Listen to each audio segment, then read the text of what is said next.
북미 비핵화 협상을 두고 미국과 북한이 서로 먼저 행동에 나서라면서 신경전을 벌이고 있는 상황에서 북한 최선희 외무성 부상의 러시아 방문 더 주목을 받고 있습니다.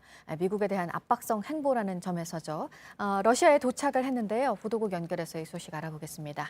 안태훈 기자, 러시아 외무부도 아직 이번 방문에 대해서 입장을 밝히지 않고 있네요. 네, 그렇습니다. 최선희 부상은 공항에 나온 러시아 주재 북한 대사관 측의 호의를 받으면서 곧바로 공항을 빠져나갔습니다. 기자들이 방문 목적을 물었지만 최 부상은 아무 말도 하지 않았습니다. 러시아 외무부도 최 부상의 러시아 방문에 대해서 아직까지 논평을 내놓지 않고 있습니다. 올해 안에 북미 간 실무 협상이 재개될지 주목되는데 이런 시점에 이뤄진 최 부상의 러시아 방문은 미국에 보내는 압박 신호라는 분석입니다. 북한과 러시아가 공조를 과시하면서 미국의 태도 변화를 꾀하려 한다라는 것입니다. 북한은 그동안 북미 협상을 앞두고 북미 협상이나 북미 회담을 앞두고 중국과의 공조를 과시하면서 그런 모습을 보여왔는데 그러나 지금 중국은 미국과 무역 협상을 앞두고 있는 상황이어서 부담스러운 측면이 있어서 러시아와 공조를 과시하고 있는 것으로 보입니다.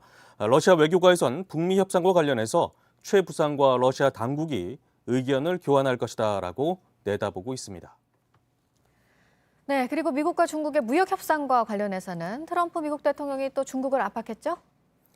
네, 그렇습니다. 이번에는 압박 수위가 조금 더 높아진 것으로 보입니다. 중국은 내가 좋아하는 합의를 해야 할 것이다라고 트럼프 대통령이 말했습니다.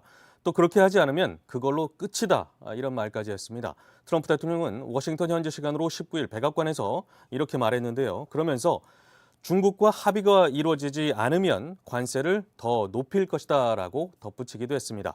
중국을 향한 압박 수위를 한층 높인 것입니다. 미국과 중국은 지난달 고위급 무역 협상에서 1단계 합의에 상당한 진전을 이뤘고 정상 간 서명을 위한 세부 조율만 남겨둔 것으로 알려졌습니다. 그러나 이 세부 협상에서 난항을 겪고 있는 것으로 전해지고 있습니다. 외신들은 관세 인하 방법과 시기, 또 중국이 미국산 농산물을 얼마나 많이 사기로 할지가 난제라고 내다봤습니다. 네, 이 밖에 새로 들어온 소식들은 잠시 후 8시쯤에 다시 연결을 해서 전해드리도록 하겠습니다. 네, 지금까지 아침 엔 지금 JTBC 안태훈입니다.